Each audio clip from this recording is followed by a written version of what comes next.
Satsa ndokti mkaranga varume satsa ndokti mkaranga ipane vunde mkaranga devale majuru mkaranga vunza Oliver Mtokozi ndiye akatanga nemaputsi fuwa mombe nembudzi kuti ramangwana rikurongekere. Hakuna zvemahara mukoma ndoenda kundima ndatakura ndava nechimhango changu ndoenda kundima ndisati ndaenda joni ndisienda rima ndinoziva chanaya soko wazvirimwa kana ndodya chesiya mukoma wangu imi musazovenga kana ndojozwa ndashanda musazovenga kureriro tichako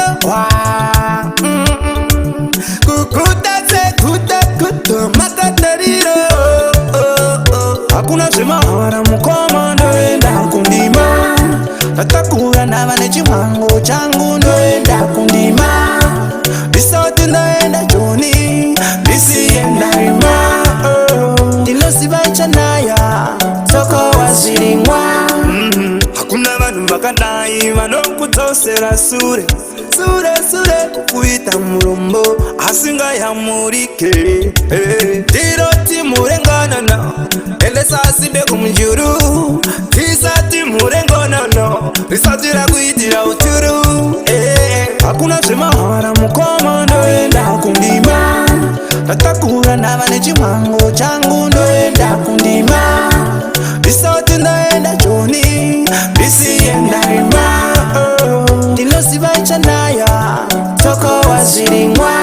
Kuzimela wena ufune ongotshanyeleyo amandeli ngabothanda ukusetyenzelwa ngoba impilo le nje ayikholula awusebenze ngesakho nje thola imali spana ngezandla zakho uzophumelela shandane mahoko akho chapudirira. Hakuna zvemahara mukoma ndoenda kundima ndatakura ndava nechimhango changu ndoenda kundima ndisati ndaenda joni ndisienda rima ndinoziva chanaya soko wazvirimwa.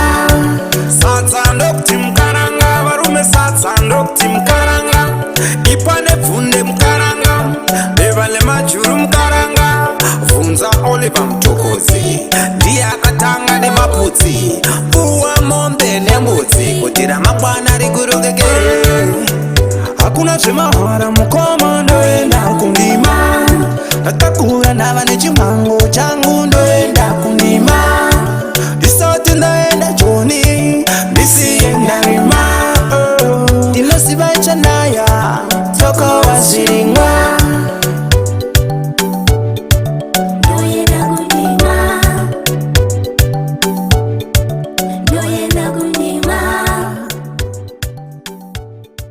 Ndisienda rima toko wazvirimwa.